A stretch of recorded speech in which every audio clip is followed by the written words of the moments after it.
Cek, cek, cek. Cek, cek, cek.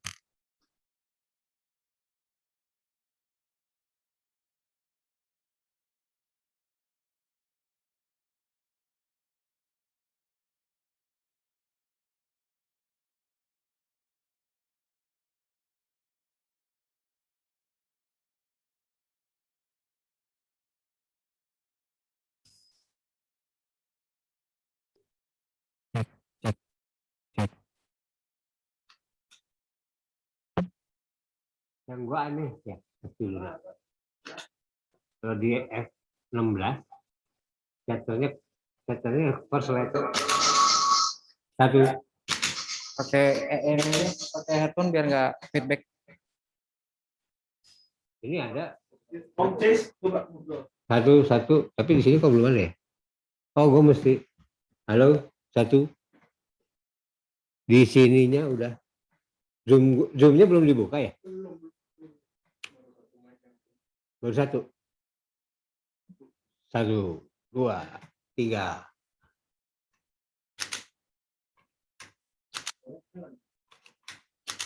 Satu, tuh, no audio. Coba yang ini. Coba satu. Yang ini Satu. kenceng banget. Enggak, ngomongnya nggak usah deket-deket.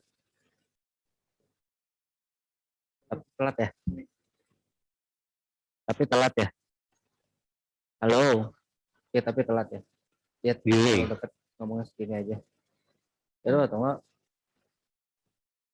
Ngomongnya juga nggak akan deket-deket kan? Oke. Enggak aja. Gitu.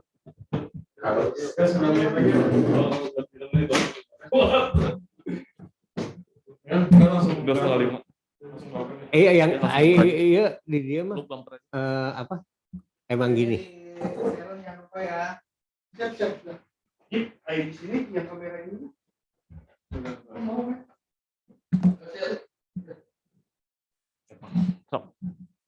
Bentar. Biar bisa lihat ini ya, yang mana ngambil. Tampilan di sini.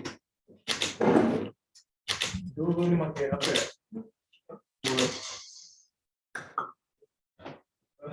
Begini nih tampilannya. Bukan. Bumpernya aku nggak tahu.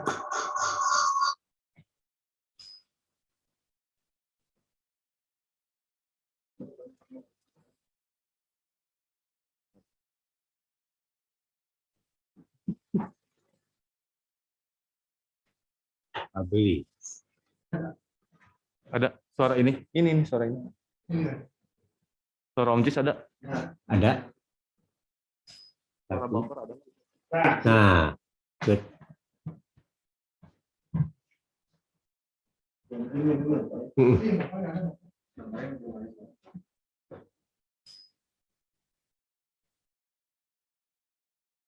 Satu, dua, satu.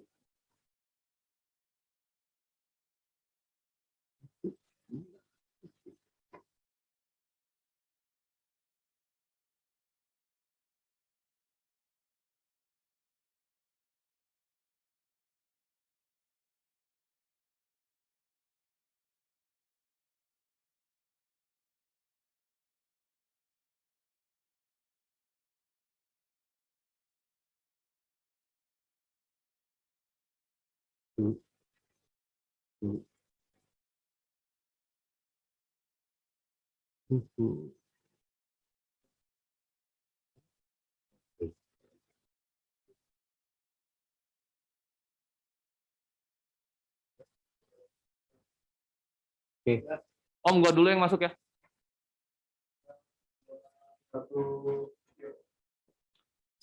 Cek. Nah, teman-teman boleh sambil dibenerin ya. Ini harusnya ada bener sih. Om Cis kedengeran nggak? Kedengar? Belum. Satu, dua. Suara gua ada lah ya. Ada. Anyway. Nah, katanya itu kan Om nih ada yang ngechat nih namanya Santi Soekarno. Iya. Nah, katanya tuh. Jadi Nah, berarti udah bener nih dari tadi. udah nongkrong. Udah hampir setengah jam lewat 5 menit nih. Ya, punten ya. Maaf ya teman-teman. Selamat sore. Assalamualaikum warahmatullahi wabarakatuh. Kita hari ini Ada di kelas fotografi dasar sesi ketiga. Ya. Sehat Om Cis? Alhamdulillah Gimana Masih. puasanya Om? masih puasa, masih lancar. Belum ada gangguan-gangguan yang lain lah ya? belum, belum, belum jadi tell me, belum. Belum jadi tell me. Diceknya nanti aja pas lu ngejelasin aja ntar. Nanti aja kita ngobrol. Kita ngobrol ya. Kita mau ngomongin apa Om? Sekarang kita ngomongin exposure. Exposure. Itu apa? Sebenarnya kalau di mobil itu kayak gas, kopling, sama bensin lah. Oh, kalau nggak ada itu nggak bisa maju, susah lah. Ya nggak bisa, cuma bisa dipegang-pegang begini aja kamera. Nggak bisa difotoin. Buat pajangan doang. Jangan doang. Mangga Om Cis dilanjut. Oke, ya selamat sore buat semua. Selamat menjalankan ibadah puasa. Makasih buat Elzone, Canon, Kanvas Kosong, dan teman-teman di sini semua. Punten tadi ada sedikit gangguan lah ya. Oke, sekarang kita akan masuk exposure sebenarnya. Cuman kemarin udah pernah kita bahas soal kamera ya. Saya nggak bawa kemarin kan kamera twin lens seperti ini. Saya cuma mau ngasih liatin aja bahwa twin lens itu gini. Jadi ini ada lensa atas, lensa bawah.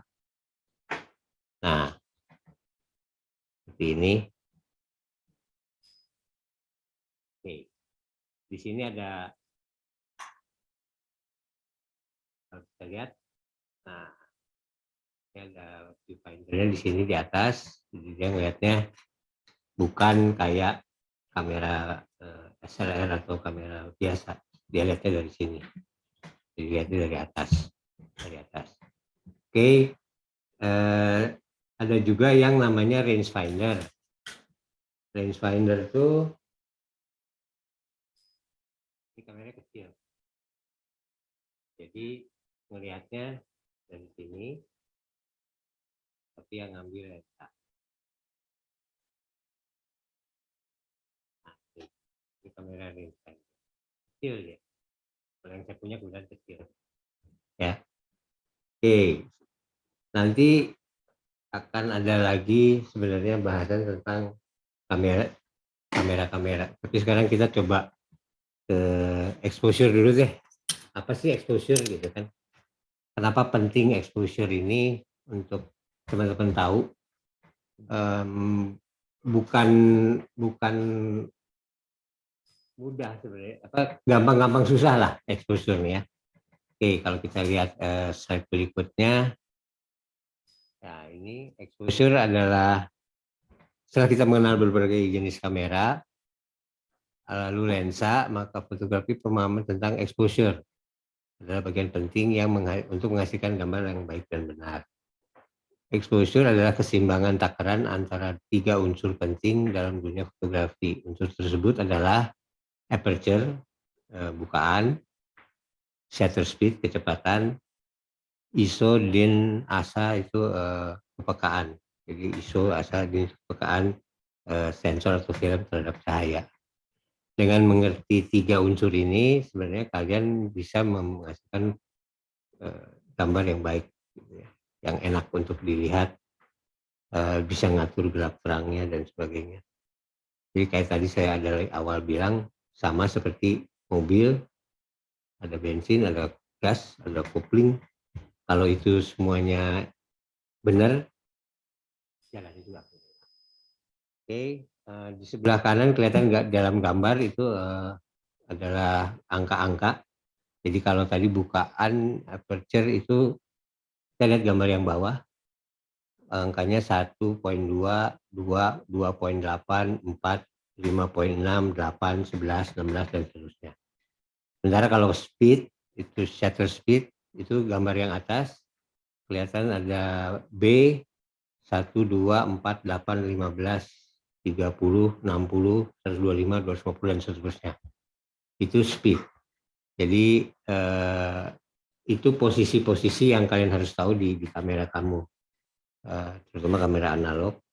Jadi bisa dilihatin di kamera mungkin kalau kamera analog ini, nah ini speed, di sini diafragma. Nah, kelihatan ya. Nah,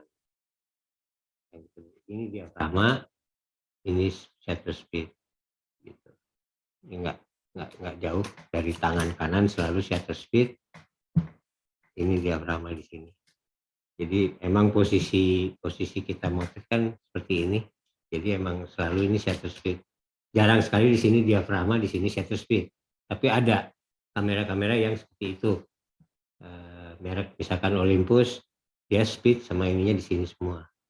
Di sini semua pemilihan tertentu aja dial-dialnya. Jadi nggak menutup kemungkinan bahwa ada yang shutter speednya di sini. Tapi umumnya seperti ini. Jadi di sini shutter, di sini diafragma. Oke, kita kembali ke slide next. Nah, aperture atau diafragma itu kelihatan ya angkanya ya 1,2, terus ada 2,8, 4 dan 5,6. Itu harus diingat. Jadi kalau kalian bertemu dengan bilangan-bilangan ini, itu adalah diafragma. Next slide. Jadi aperture atau diafragma adalah kumpulan dari lempengan logam yang disusun dan diatur sehingga dapat digerakkan seperti sebuah katup yang dapat mengecil dan membesar.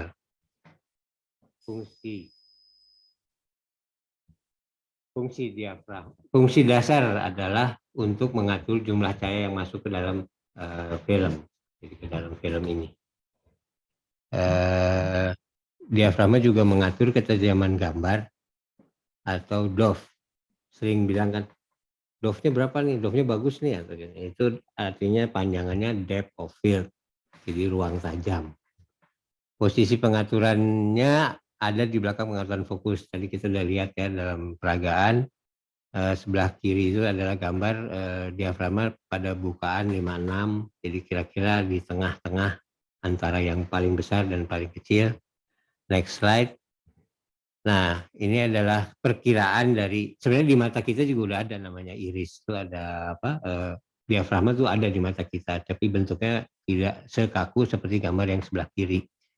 Jadi ada F2 itu paling gede, 2,8 mulai mengecil, dan seterusnya sampai F22 itu paling kecil bukaannya.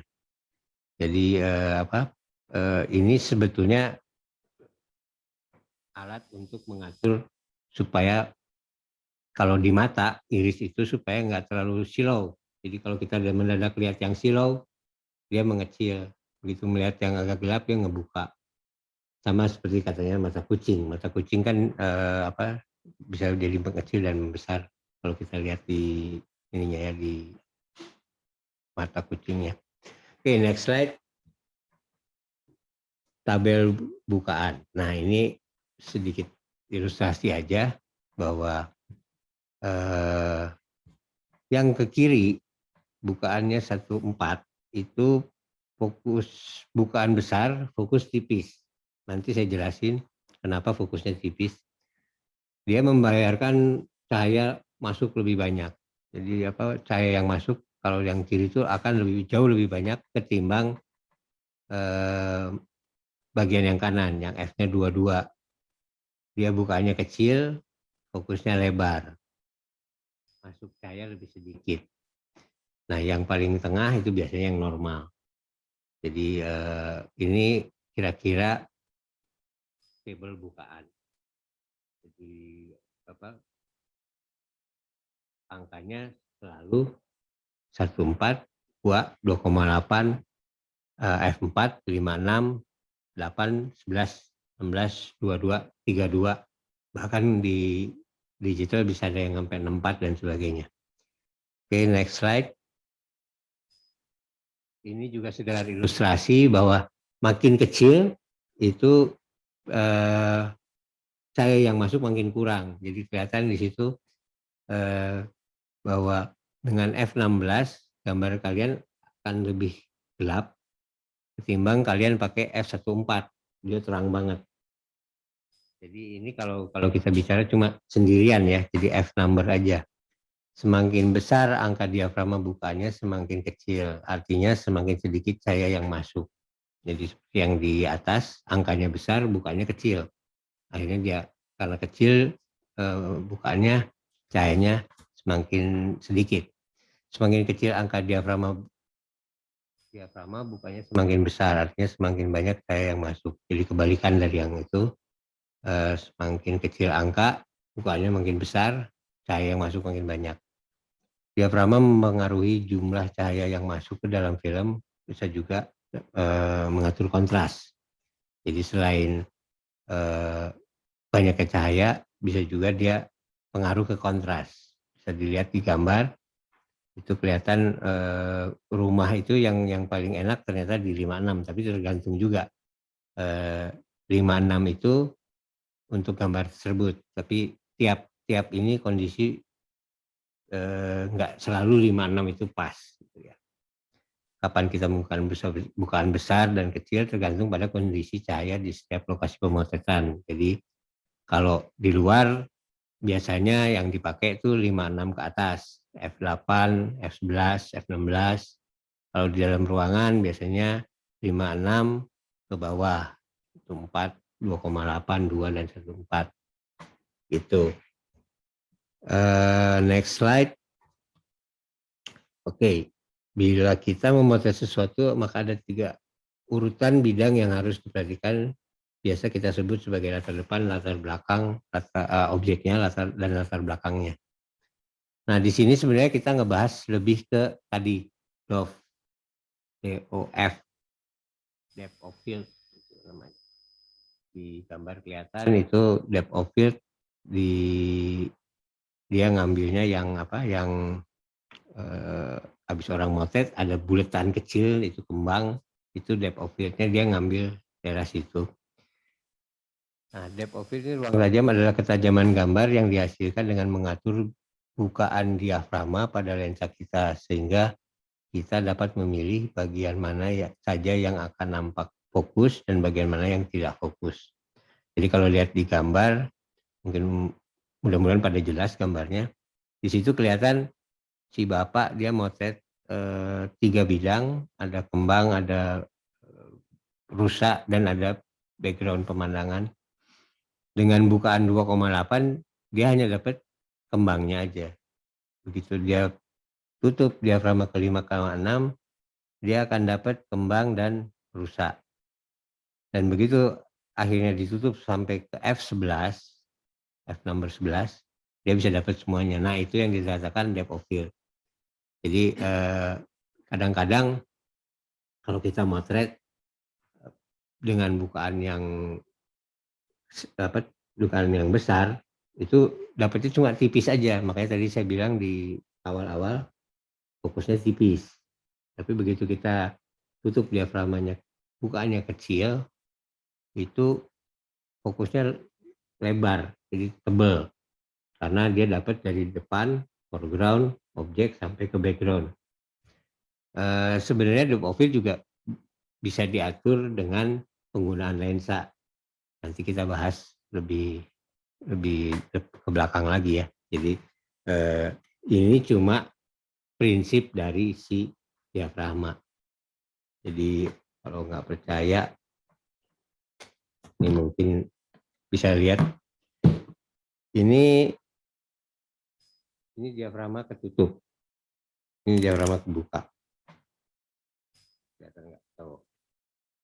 Ini angkanya 12, bukanya besar. Angkanya 16, bukanya kecil. Jadi itu diafragma. Dan itu yang mempengaruhi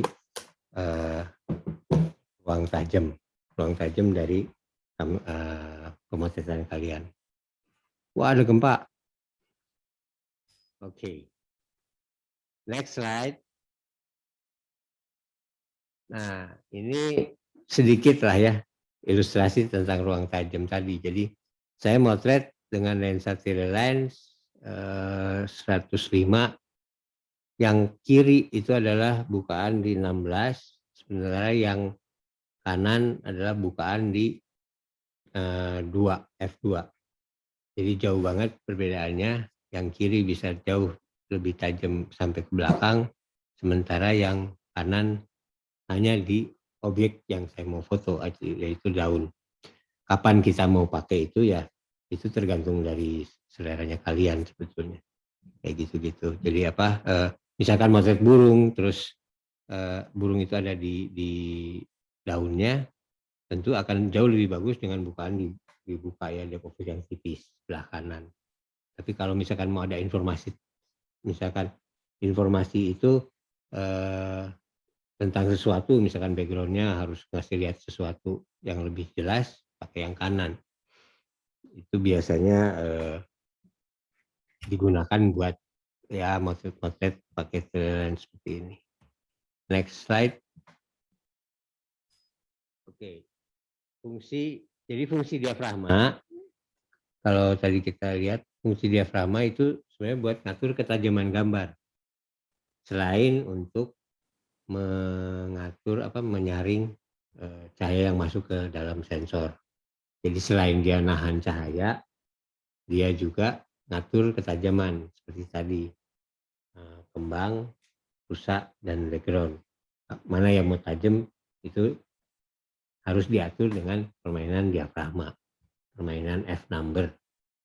F number itu angkanya dari 1.2, 2, 2,8, 3,5, 4,5, 5,6, 8, 11, 16, dan seterusnya. Kayak gitu. Jadi ini kira-kira bab pertama tentang exposure. Kita udah bahas soal diafragma. Sampai sini kira-kira ada yang mau ditanyain nggak nih? Atau masih pada bingung? Udah ada sih Om. Atau saya terlalu cepat ngomongnya? Enggak juga. Enggak juga ya? Aman. Aman ya? Jadi oke, balik lagi ke, boleh kasih lihat ke kamera yang ini, yang mana Om? peragaan. Ini saya cuma mau ngasih lihat bahwa kalau kita buka aja ya si kameranya biar kelihatan. Shutter speed-nya kekencangan Om. Ntar kita turunin ya. Yo. Nah. Ini saya pakai speed sengaja direndahin, tapi saya mau ngasih lihat bahwa kalau saya pakai 1,2 besar dia bukaannya. Ini 1,2. Jadi begitu saya masuk di 56, taruhlah di yang F number tengah, segitu bukaannya. Kalau saya pakai 16 lebih kecil lagi. Tuh, kecil banget. Nah, biasanya karena kecil, akhirnya cahaya yang masuk lebih sedikit dibanding yang bukan itu. Jadi kalau boleh saya jelasin lagi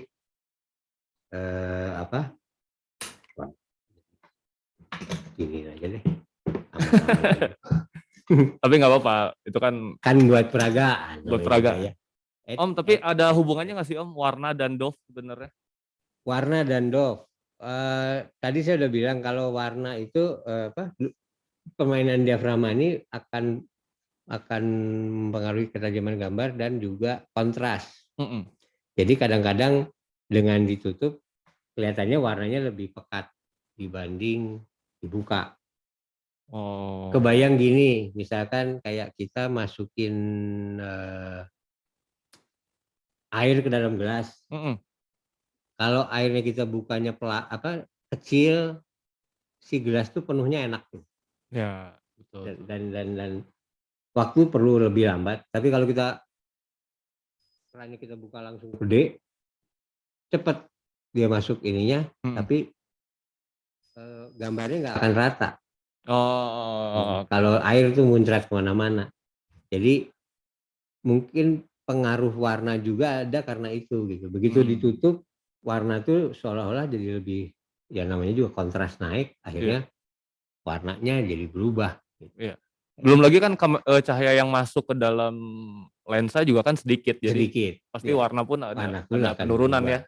Ada penurunan, itu ceritanya. Jadi ini tadi ada pertanyaan, biar warna dan dove stabil gimana. Nah, ini soal konsistensi cahaya itu yang diambil mungkin gitu ya Om ya. Ya, jadi tadi saya bilang ini mah kayak motret, kayak nyetir, kayak kita bawa mobil. Kalau gas sama koplingnya enak, pasti jalan juga kalian enak. Jadi kalau misalkan balik lagi ke selera, kalau misalkan kita pengen warna yang kontras, mungkin dengan permainan diafragma bisa, tapi juga bisa juga dengan kayak permainan macam-macam sih, nanti ada color temperatur, ada segala macam. Kita belum nyampe sana lah, nanti kita akan bahas itu di sesi berikutnya. Jadi yang perlu diingat ini sebenarnya adalah diafragma itu ngatur ketajaman gambar. Itu yang utama ya. Itu yang paling utama dari fungsi diafragma, selain ya menyeimbangkan cahaya yang masuk ke film. Oke, kita lihat slide berikutnya. Ke apa nih kita selanjutnya? Oke, nah ini sebenarnya contoh aja. Contoh dari penggunaan diafragma di atas 56. Jadi 8, 11 tuh tajamnya kayak gitu. Ini juga pengaruh diafragma juga. Jadi dengan bukaan tertentu saya bisa next slide itu kelihatan pantai yang biasanya kalau kita mau lihat pantai itu abu-abu, dull dan kurang kontras. Tapi begitu dengan penggunaan diafragma yang betul, kontrasnya akan jauh lebih enak dilihat. Jadi putih, pasir itu nggak terlalu putih, bayangan hitam nggak terlalu ngedrop jadi hitam banget gitu. Sebenarnya yang menarik di sini cuma saya pengen kasih lihat juga bahwa orang kita udah hitam, berjemur, udah pakai baju lengkap, tetap tendanya dibuka. Kalau digambar kelihatan, sementara orang barat dia pengen hitam, nggak hitam-hitam, udah dibuka, udah pakai baju yang tipis, tetap aja putih. Gitu. Tetap aja putih ya. Jadi jangan ulah salah kolor gimana yang nggak saya gitu ulah yang lebih. Kira-kira kayak gitulah pesannya sih. Tapi Om, putih ke hitamnya pun jadi berasa karena dia kontrasnya juga baik ya. Iya, makanya semua yang kalau kita atur dengan baik itu akan enak kita ngelihatnya, jangan ada yang lebih atau malah kadang-kadang kita motret itu ada yang dilebihin, ada yang dikurangin atau nggak selalu harus pas ya. Nanti kita lihat light meter. Jadi light meter tuh kalau yang di ilustrasi itu harus selalu di tengah. Betul. Tapi kadang-kadang ada kondisi tertentu seperti yang ini itu agak dinaikin, agak di atas, jadi agak over. Karena apa? Karena saya masih ingin kasih lihat detail di shadow-nya. Jadi emang kalau kita mau set perlu sedikit mikir juga bahwa harus ada rencana lah ya, plan. Lu mau ngambil itu mau diapain? Si shadow-nya mau dihilangin sekaligus atau mau dikeluarin. Nah itu permainan lagi. Jadi itu kalau kita udah sering motret kita akan ngerasa. Tapi untuk awalnya kesini dulu lah. Gitu betul. Ya.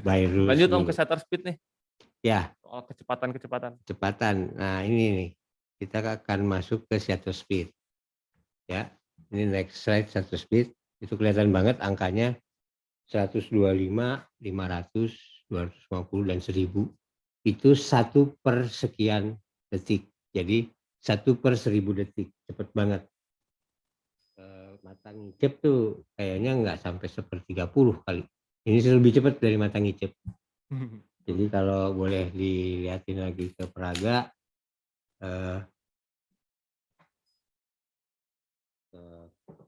saya kasih lihat speed. Ini kalau kita pakai speed 1. Nih ya, ini lihat rananya nih. Kelihatan kan nah. Tuh. Itu 1 detik ya. Kalau ini sekarang 1/30 detik. Seper 1000. Kelihatan. Hampir nggak kelihatan ngebuka. Ya. Hampir nggak kelihatan ngebuka kan? Padahal ngebuka itu. Ngebuka nggak sih? Buka Om. Lu nggak yakin malah gue yang ngeri. Ngebuka. Nggak mungkin nggak. Dan itu 1/1000 itu ya kayak gitu. Jadi kebayang harus cahaya yang kayak gimana. Nah ini kita akan bahas shutter speed dan kecepatan. Kalau kita bisa baca, pada kamera pengatur shutter speed biasanya berada di dekat tombol cekrekan, tombol shutter ya.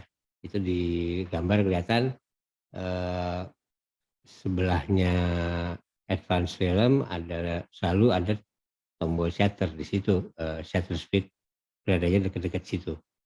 Jadi kayak tadi saya bilang, tangan kanan itu selalu akan bertemu dengan kokangan atau film cekrekan dan dial buat shutter speed. Satuannya biasa ditulis B 1/1, 1/2, 1/4, 1/8 dan seterusnya. Kalau di gambar kelihatannya agak beda, ada yang cuma dari 1, 2, 4, ada lagi yang nggak sesuai selalu ya, jadi kadang-kadang emang gimana brandingnya. Nah, fungsi utama adalah menangkap gerakan. Jadi kalau yang tadi diafragma itu lebih pada ketajaman, sedangkan kalau shutter speed ini lebih ke menangkap gerakan. Bentuknya seperti kain kedap saya terletak di bagian belakang kamera. Bisa kita lihat pada saat kita memasukkan film ke dalam kamera. Mungkin ini kalau kita pakai analog, tapi kalau kita pakai digital itu adanya di antara sensor sama sensor dan jendela rana, adanya di situ. Tapi nggak pernah kelihatan karena kita nggak pernah bisa buka backnya, belakangnya, nggak bisa lihat belakangnya kamera digital kecuali dibuka dengan dibuka dari lensanya ya. Nggak bisa kayak tadi yang saya peragain gitu. Nggak bisa seperti kelihatannya paling cuma seperti gambar yang sebelah kanan itu gitu. Itu jendela rana adanya di situ. Gitu. Next slide. Nah, satuan shutter speed ada 1/sekian. Jadi tadi saya bilang 1/500, 1/250, 1/125 sampai seterusnya. Terus kelihatan bayangan juga mulai dari yang freeze, berhenti, sampai kelihatan kabur, mulai bergerak sampai kayak yang ngegaris gitu. Nah, itu karena shutter speed rendah. Semakin besar angkanya, maka kecepatan jendela rana semakin cepat membuka. Sebaliknya semakin kecil angkanya, maka jendela rana pun semakin lama membuka. Nah, karena perbedaan itu akhirnya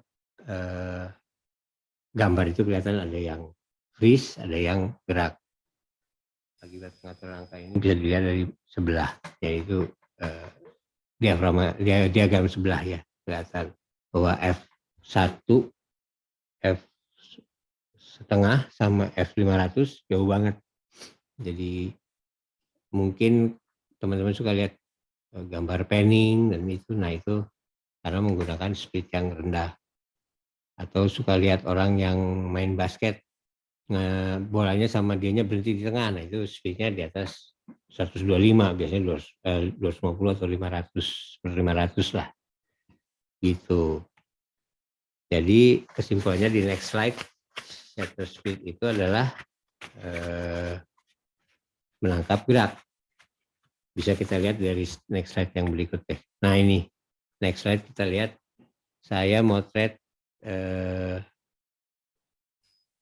di Uluwatu itu.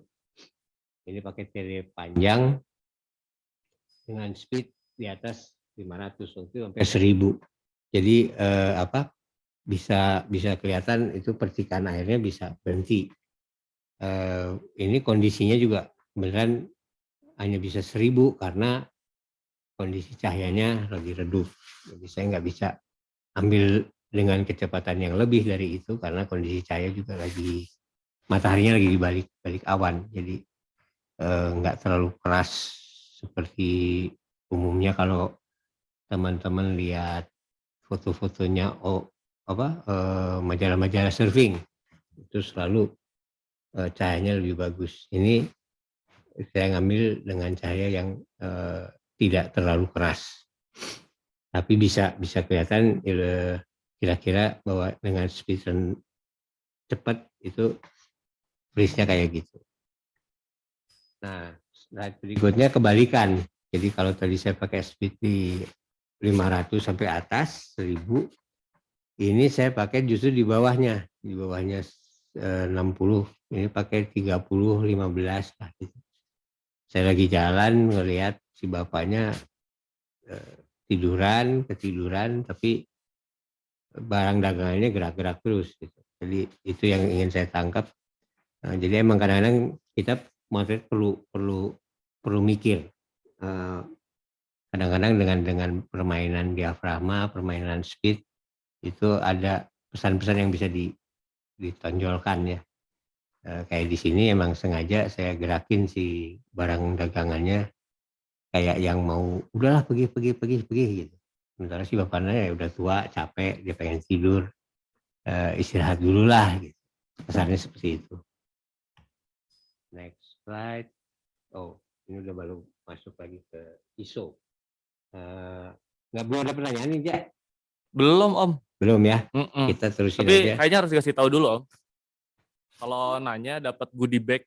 Oh iya, dari teman-teman LA Zone.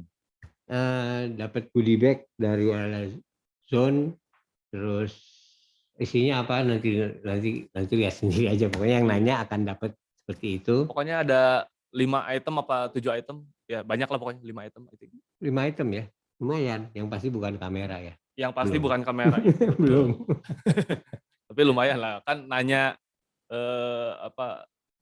cuman bikin pertanyaan dari penjelasannya Om Cis. Iya. Terus nanti dihubungi untuk kirim alamat.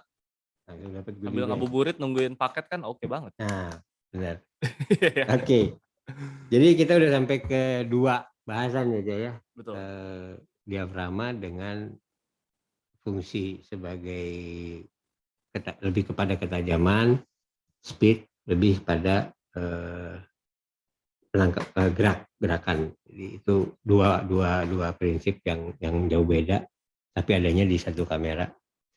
Kita akan masuk ke ISO atau ASA atau DIN, kecepatan film atau kepekaan sensor menangkap cahaya.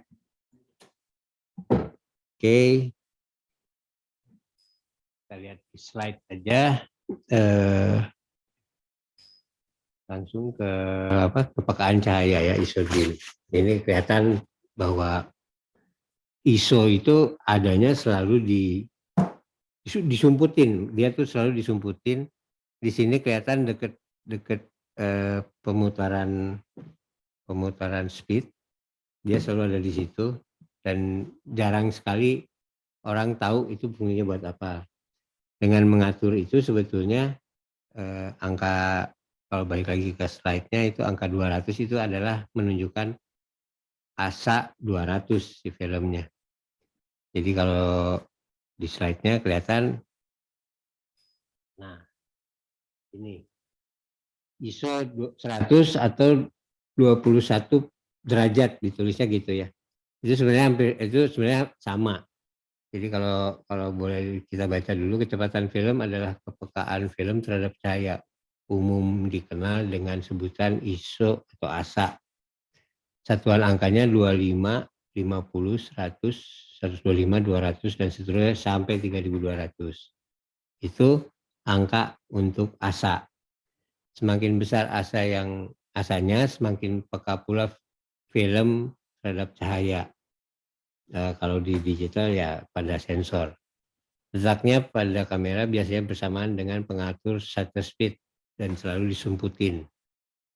Angkanya kecil, jadi emang dari dulu kayak gitu.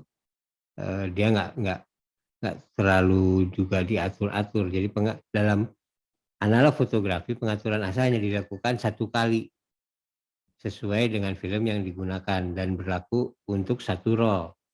Jadi kalau udah ASA 200, 1 roll ASA 200. Bedanya dengan digital, yang di dalam mau pakai ASA 400, yang di luar atau pas dari dalam mau keluar dirubah jadi 200 bisa. Dalam 1 kali pemotretan bisa ganti-ganti berapa puluh kali ASA. Tapi kalau dalam analog itu berlaku untuk satu roll. Jadi bedanya itu aja sih pengaturannya. Kalau dilihat di film tuh selalu ditulisnya ISO 100/21 derajat. Nah itu next slide mungkin bisa kita lihat perbandingannya. Jadi itu cuma sebutan aja, sebetulnya cuma sebutan. ISO dan ASA dan DIN itu sebenarnya sama. ASA dan ISO adalah sebutan standar internasional yang umum yang digunakan dalam dunia fotografi. Sementara DIN itu keluaran Jerman, Deutsch bla bla bla lah kalau saya baca di buku. Sama untuk mengatur kepekaan. Hanya yang beda mungkin di angkanya. Jadi kalau ASA 25, di DIN dia 15. Kalau ASA di ASA yang digambar itu 50, di DIN dia 18. Jadi tadi 100/21 itu berarti ASA 100 atau DIN 21. Dan itu mungkin untuk orang-orang Eropa Timur masih pakai DIN karena mereka lebih paham yang situ. Jadi sebenarnya jangan takut. Oh berarti ini ASA 21, bukan. Lebih baik kita sebut ASA 100. Itu lebih umum untuk Asia, untuk yang kita. Nah, ada tiga kategori kepekaan. Lambat. Satu, lambat biasanya butirannya grainnya halus. Jadi kalau dilihat yang ASA 100 di dalam gambar itu grainnya lemes gitu ya, nggak pecah. Normal adalah film yang umumnya digunakan di pasaran dengan grain sedang, biasanya untuk kebutuhan sehari-hari dan banyak didapat di umum. Terus kepekaan cepat adalah film yang sangat peka terhadap cahaya yang masuk dan grainnya biasanya kasar. Ini dipergunakan biasanya buat pemotretan olahraga, sport, panggung dan sebagainya. Jadi kalau lihat di ilustrasi itu 100 sama 3200 jauh banget. Grainnya sangat-sangat keluar. Tapi ada juga orang yang senang dengan grain keluar, katanya lebih dramatis. Ada juga yang malah nggak mau sama sekali, dia pengennya halus. Kayak gitu. Ini next slide kelihatan saya pakai digital. Jadi mungkin kalau di sini cuma noise dibilangnya ya. Jadi ASA 100 itu dengan ASA 12.000 kelihatan banget noise-nya sangat jauh. ASA 100 masih halus, 200 masih bisa ditolerir, 1600 kelihatan mulai nggak enak, dan 12.000 akhirnya mulai keluar pecah. Dan ini tergantung juga dari konsep kita sebetulnya. Kalau kita mau motret mau pecah atau mau halus itu balik lagi ke konsep. Tapi ini konsekuensi yang udah harus diterima dengan pemainan ASA. Semakin besar asanya semakin keluar noise-nya atau semakin grain gitu. Jadi kalau dilihat dari fungsi baik ke next slide. Jadi fungsi ISO dan ASA paling utama adalah kepekaan cahaya dan resolusi. Jadi kalau kita ngelihat memotret panggung, jangan pakai ISO 100, pakai ISO yang lebih tinggi karena kondisi cahaya panggung itu biasanya redup. Jadi kita harus pakai ISO tinggi. Kalau kita mau motret pantai misalnya atau yang cerah-cerah, jangan pakai ISO tinggi, kayak aja ISO 100. Gitu. Dan mungkin pertanyaannya, kalau ISO tinggi berarti foto panggung grainnya pecah semua? Enggak. Kadang-kadang dengan perhitungan yang perhitungan diafragma dan speed yang benar, pecahnya enak. Jadi pecah tapi enggak sepecah kalau foto under atau foto over. Ya, kalian coba lihat kalau misalnya udah pada main analog, kalau kalian motret yang under terus dicetak atau yang over terus dicetak, biasanya grainnya nggak karuan. Tapi kalau pas di pengaturan cahaya dan ininya pas, itu nggak akan kelihatan, nggak akan mengganggu banget. Itu kira-kira tentang cahaya. Ini masih ada slide. Oh, ada slide berikutnya. Itu tentang apa ya? Oh, ini saya cuma ngasih lihat bahwa di slide berikut itu viewfinder. Bahwa di viewfinder itu ada berbeda-beda bentuk ya, macam-macam. Yang kanan itu digital, yang kiri itu analog. Yang kanan sangat informatif, ada segala macam di situ kelihatan. Mulai dari baterai, mulai dari resolusi, terus type-nya mau manual atau auto, bahkan sampai ke ISO-nya pun ada di situ semua. Kalau di yang analog, yang kiri itu sangat-sangat sederhana, dia cuma ada beberapa aja, yang pasti ada di angka diafragma, paling di bawah yang 5,6, sementara yang sebelah kanan itu angka satuannya, dari satuannya kita udah tahu itu bahwa itu adalah speed. Jadi kelihatan banget, jauh banget antara analog dan permainan digital. Ini apa yang kelihatan di view kamera. Nah, next. Bayar dulu. LED 3, khusus 3. Jadi light meter itu adalah alat untuk mengukur cahaya, sebenarnya gitu aja sih simpelnya.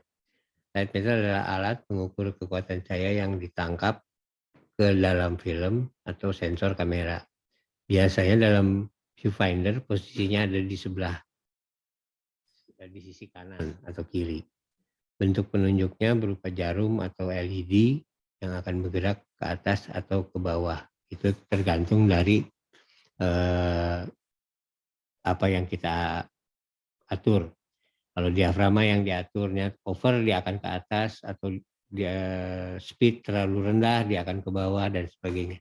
Tapi penunjukan itu hanya memperlihatkan kalau ke atas itu biasanya dia over, kalau ke bawah itu biasanya dia under. Jadi harus di tengah.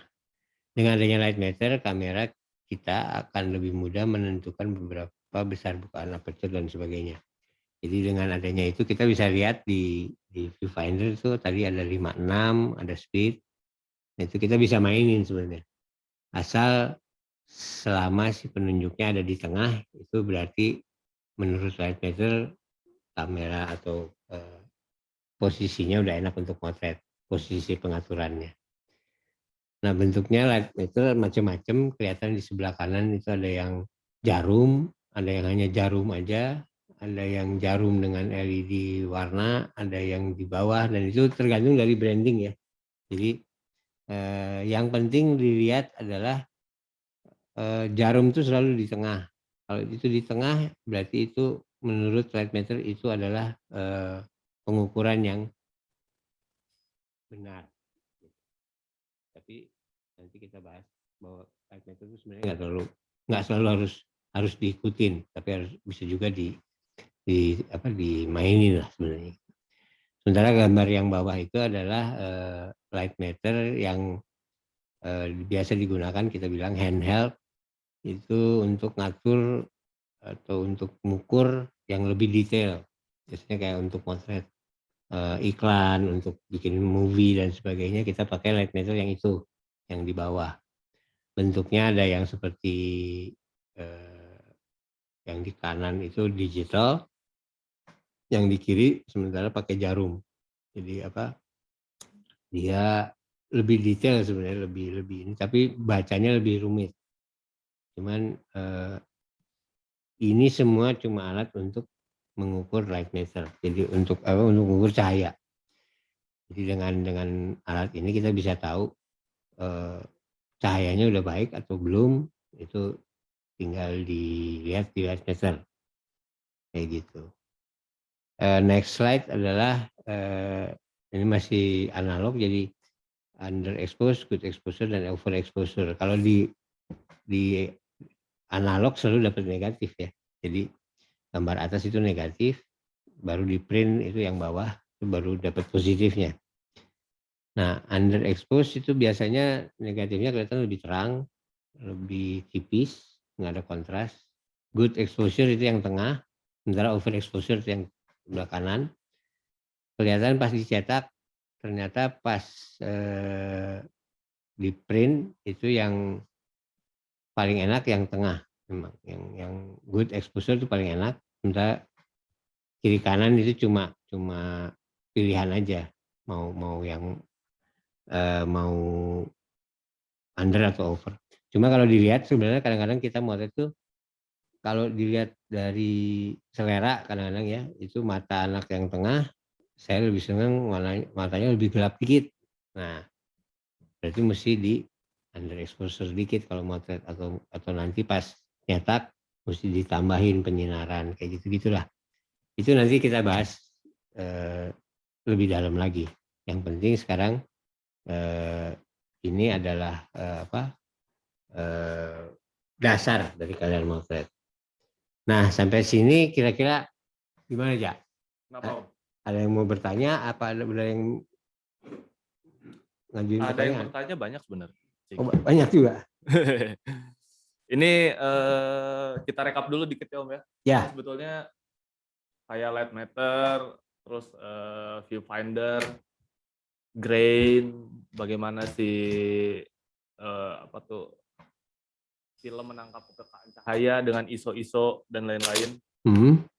Terus juga kan banyak juga kayak misalnya yang belum tahu bahwa ISO, ASA itu tuh sebetulnya sama, dan itu kayaknya jarang banget gitu orang-orang yang tahu ya.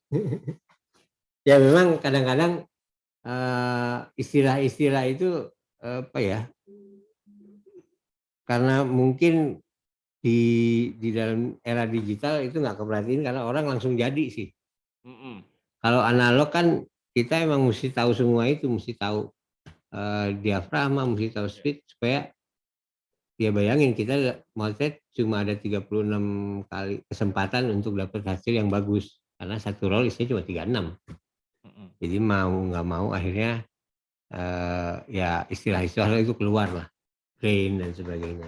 Kapan kita mau grain, kapan kita mau ngukur under, kapan kita mau main over, itu keluar semua. Gitu. Jadi emang harus ya itu tadi hal-hal yang Om Cis ceritakan itu sebetulnya kan adalah dasar-dasar yang harus dalam tanda kutip dipikirkan atau disiapkan sebelum motret.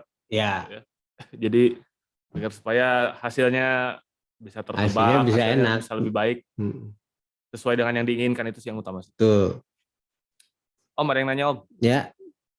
Mana ya? Ini oh ya. Kang Cis mau nanya kenapa F harus ada 5,6? Nah. Ada 2, 4, 8 dan lain-lain. Tiba-tiba selek 5,6. Itu angka sebenarnya dapatnya dari ada rumusnya sebenarnya. Kenapa ada hitungannya gitu, matematisnya? Ada matematisnya. Jadi ngukur diagonal ini sama vokal length akhirnya keluar angka dan sebagainya. Saya nggak perlu terlalu jabarin. Tapi 5,6 itu emang angka yang didapat sama seperti kayak kenapa ada lensa 50, ada lensa 85, ada lensa gini. Itu sebenarnya pertanyaan hasil dari orang-orang pintar ngitung. Sekarang saya nanya lagi, sebenarnya kalau tahunnya 56 itu harus kenapa dapat 56 itu mending ke yang pintar, jangan nanya ke saya. Saya sih yang cuma bikin angkanya justru ya. Angka yang itu emang standarnya. Karena angka itu saya belajar motret juga udah begitu, udah ada. Mungkin kita perlu tahu bahwa 56 itu adalah angka yang di middle, di tengah. Dari 56 ke 8 itu lu bakal kontur akan lebih gelap, tapi lebih tajam. Itu yang perlu diingat, itu aja. 56 ke bawah, kontur akan lebih terang dan lebih blur, akan lebih tipis. Jadi mungkin angka 56 ini menurut saya nggak perlu terlalu diperjelas dapatnya dari mana. Yang pasti dari perhitungan diagonal lensa dan panjangnya vokal length gitu. Betul. Yang nanya ini adalah Mas Radia Prakarsa. Mungkin ditambahin sedikit Mas Radia Prakarsa. Jadi Ya, gitu. yang Jadi begitu-gitu biasanya adanya di buat Mas Radia ya. Itu jawabannya kayak gitu. Jadi F number itu sebenarnya perbandingan dari diagonal film dengan vokaleng dan sebagainya. Akhirnya dapatlah angka itu. mungkin kalau misalnya Mas Radia Prakarsa bisa menemukan modulnya. Nah, Nah, biasanya di modul-modul sejarah-sejarah fotografi literatur luar negeri banyak tuh yang itu kayak gitu. banyak. Di sini Tapi pertanyaannya bagus, buat saya bagus. Karena jarang banget yang nanya kayak gitu. Kenapa sih 56? Ya saya sih bilang 56 itu pokoknya angka tengah gitu. Kalau untuk saya, karena saya belajarnya praktis, jadi nggak terlalu harus. Kenapa sih mesti ada payung? Kenapa? Ya pokoknya selama lightnya enak, hajar aja boleh. Gitu. iya, oke. Begitu mungkin ya Mas Dia. Selanjutnya, maksudnya bisa berbanding terbalik gitu di setiap asa. Nah ini saya juga bingung nih, berbanding terbalik asa tuh gimana ya? Maksudnya gimana? Nah ini Mbak Santi Soekarno, mungkin pertanyaannya dijelaskan lagi sekali lagi ya. Nah sambil nunggu pertanyaannya Mbak Santi, dari Fakiroh RBA Purwoharjo, saya termasuk awam soal fotografi. Apa kiat sederhana menghasilkan foto bagus dengan kamera digital? Maaf kalau sedikit keluar bahasan utama. Ya, boleh lah dijawab. Gini, Mbak ya?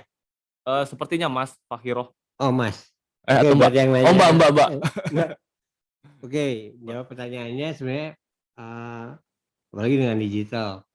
Yang pasti tadi saya jelasin tentang light meter ya. Light meter itu ada di bagian bawah dan biasanya kalau kita atur diafragma itu kelihatan banget dia ke kiri atau ke kanan. Kalau kita mainnya di M, di manual. Tapi kalau misalkan balik lagi kalau mainnya sering di P terus di A atau di V atau di T gitu kan, itu setelannya berubah. Ya. Kalau saya nganjurin misalkan Mbak atau Mas awam di foto tapi udah main digital, coba main di M dan itu mainin tadi yang light meternya saya bilang di tengah atau ke kiri atau ke kanan. Kalau ke kanan itu atau ke kanan itu pasti dia akan over, kalau ke kiri akan under. Nah, Mas atau Mbak ini harus main di tengah dulu. Nanti lihat hasilnya. Sekali-sekali boleh dikebawahin, boleh dikananin atau ke kiri atau lawannya. Lihat mana yang kira-kira paling enak. Karena kalau menurut saya dengan digital itu kan kelihatan banget, udah langsung kelihatan hasilnya. Iya. Jadi bisa langsung tarik kesimpulan. Tapi yang harus kalau mau belajar itu harus main di M, jangan di P, jangan di F, ya jangan di V, jangan di A. Karena itu sebenarnya terlalu mudah kalau kita main foto di situ. Nanti cuma belajar ngomposisi doang, nggak belajar exposure-nya. Betul, dasarnya malah lupa ya nanti. Nanti dasarnya malah lupa.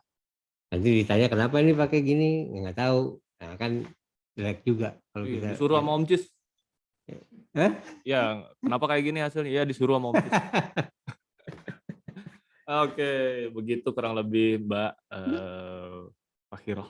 Maaf ya, saya tadi bilangnya Mas. Kiat sederhana menghasilkan foto bagus. Kiat sederhana. Kalau saya baca buku manual pertama Mbak, sama nonton YouTube. Ya, manual itu harus dibaca. Manual book tuh karena manual book isinya itu semua yang ada di kamera kalian dan di situ emang ditulis supaya kalian melihat dengan baik dan benar. Sama seperti kayak yang ada di belakang ini nih, buku ini itu almanak buat motret semua udah ada di situ. Makanya beruntunglah kalian yang ikutan bisa dapat itu, belum lagi kalau nanya dapat goodie bag, untung banget. Karena di buku itu ada semua. Semua yang berkaitan dengan fotografi udah ada semua. dan itu tentang digital. Jadi emang tentang buku-buku ilmu-ilmu yang harus berhubungan kayak dengan digital lah ya. ya berhubungan dengan digital. Beda sama ke buku kita. Buku kita analog, kadang-kadang ya sebenarnya bahasan kayak yang pertanyaan tadi kenapa 5,6 kalau dijabarin gitu panjang gitu. Iya. Terlalu singkat waktunya, kalau mau nanti DM aja deh. Itu Kita ngobrol di darat. Itu panjang banget sih, sempat juga baca itu. Tapi ya udahlah. Selanjutnya mungkin begitu ya Mbak Fakiroh. Selanjutnya dari Mas, sepertinya Mas Junizar Fahami. Apakah semua mekanisme diafragma selalu sirkular? Bagaimana jika dibuat linear? Saya mau jawab duluan, boleh nggak Om? Zaman dulu pertama ada kamera linear, sama semua. Karena yang bikinnya satu orang. Oke. Om Cis, gimana Om Cis? Jadi kenapa harus sirkular? Kalau dibilang kenapa sirkular, supaya mungkin hasilnya jauh lebih enak di bokehnya. Gitu. Kalau sekarang kamu pernah nggak motret pakai lens baby? Nah itu lensa yang nanti coba browsing aja. Kalau lens baby itu lu bisa diafragmanya bentuknya jantung hati, bokehnya jadi jantung hati. Nah mungkin kalau untuk yang di foto biasa linear atau sirkular itu lebih bisa diterima di mata. Sekarang kalau misalkan kotak-kotak gitu terus bokehnya jadi kotak-kotak kan nggak terlalu ini juga. Gitu. Jadi buat siapa tadi? Fadlan. Junizar. Ya mungkin sirkular juga dari bentuknya aja. Kalau sekarang lensa ini harus bentuknya udah sirkular, kenapa nggak dibikin? Itu maksudnya kayak gitulah. Iya. Dan ada juga katanya orang zaman dulu tuh bikinnya lensa awalnya emang kotak-kotak juga. Memang, tapi kan itu dulu. Dan ternyata tidak relevan. Memang. Ya, jadi mungkin jawabannya itu. Kenapa tidak? Apakah bisa dibuat linear? Bisa.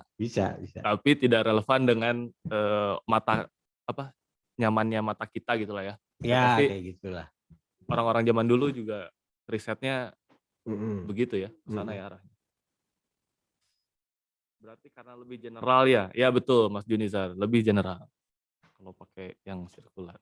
Bisa aja dibikin linear gitu, tapi nanti pasti orang akan jadi ya zaman sekarang lah orang lihat kok gini nanti rame lagi. Mending ngikutin yang ini udah tidak ada sesuai aja. dengan kaidah fotografi dasar. Ada terus yang udah aman-aman aja lah. Om Cis, udah nih pertanyaannya. Mungkin Om Cis itu mau katanya sih ada apa nih Om? Di akhir ada apa nih? Sebelum kita udahan. Oh iya. Ini kan udah ya sekarang kan kita udah pada tahu dari kemarin kita pertama bahas sejarah, bahas kamera, sekarang bahas secara ini singkat tentang exposure ya. Nah mungkin di pertemuan keempat, di sesi 4, saya tuh pengen justru ngelihat nangkep nggak sih nih yang kemarin saya udah ngomongin. Jadi ada tugas nih Ja. Tugasnya ya ini tugas wajib, ada tugas bebas. Jadi tugas wajib tuh soal shutter speed. Jadi motret benda bergerak, benda yang bergerak dengan shutter speed mulai dari 1/15 sampai 1/500. Nah dengan main speed yang berubah-ubah pasti diafragma juga akan berubah. Jadi silahkan kalau misalkan ini pokoknya yang saya perlu adalah efek dari speed 1/15 sampai 500. Misalkan benda yang beratnya apa nih Om? Ya bisa teman kamu jalan aja melintas di depan, bolak-balik dari 15, 30, 60, 125, 250 sampai 500, 6 kali bolak-balik, dilihat nanti hasilnya kayak apa, tolong dikerjakan. Terus yang kedua aperture, pilih suasana yang ada kedalaman ruang. Saya sebenarnya udah bikin contoh. Nanti mungkin saya bisa bantu kirimin ke teman-teman. Jadi motret pakai aperture dari bukaan besar sampai ke bukaan paling kecil. Dari 1,2 sampai ke 16. Ya pasti dengan perubahan itu speed akan pengaruh. Tapi yang saya perlu adalah efek kalau kamu motret satu ruangan atau benda yang berjajar ya, ke dalam, ke belakang, atau difoto dengan diafragma mulai dari dibuka terus sampai ditutup, kelihatannya seperti apa. Itu tugas wajib yang mesti dibikin sama kalian. Sementara tugas bebasnya membuat foto dari sesuatu yang kalian gemari, terserah mau apa. Kan semua foto cuma alat buat capturing, tapi kamu paling gemar apa? Masak, barista atau apa, bikinlah foto tentang sesuatu yang kamu gemari. Membuat foto keseharian kalian di rumah atau di kampus, suasana, mau lagi belajar, mau lagi nyantai, mau lagi apa. Terus membuat foto orang yang kalian kenal dengan pose bebas. Nggak usah banyak-banyak, 2 juga cukup. 20 lah.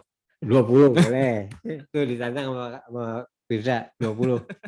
Itu dikirim ke email kanvas kosong. Ya. Nanti contoh-contohnya juga saya akan coba kirimkan yang tadi, terutama untuk yang wajib biar kebayang. Tapi saya pengen lihat kalian ngerjainnya, karena kalau kalian nggak ngerjain itu, kalian nggak akan dapat tuh apa itu diafragma dan apa itu speed. Itu aja sih dari saya. Om, ini ada yang nanya, harus sekarang ngumpulinnya katanya? Ya enggak sekarang. Maksudnya sampai hari apa nih, Selasa kita kan depan? terbatas, ya ini kan hari Selasa deh.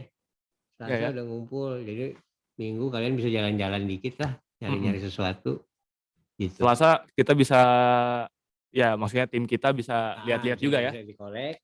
Nah nanti itu akan kita bahas untuk sesi berikutnya. Jadi sesi 4 tuh kita akan ngebahas foto yang kalian bikin.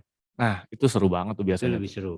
Dan mungkin malah teman-teman atau para peserta bisa ngejelasin juga kenapa dia maksudnya orangnya 20 orang atau berapa. Nah itu nanti kita bahas ya. Kita bahas di situ. Jadi sesi 4 sebenarnya lebih ke pengerjaan tugas. Jadi lebih ke sana. Pembahasannya lebih ke sana. Akan saya pastikan tidak telat lagi teman-teman ya. Ya, maafin. semoga nggak telat lagi. Agak lebih pagi nanti datangnya kita.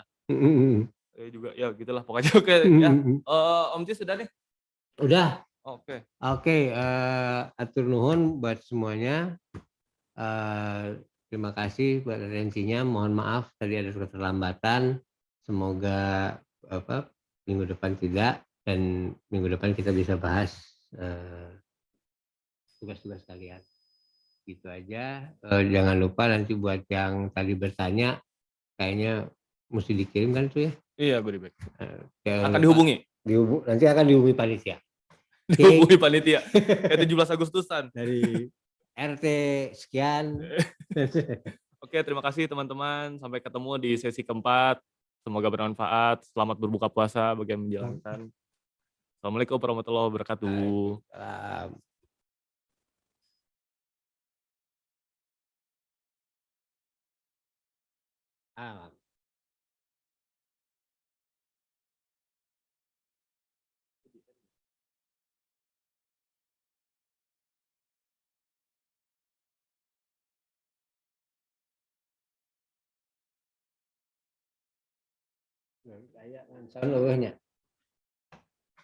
Enggak, udah di mute.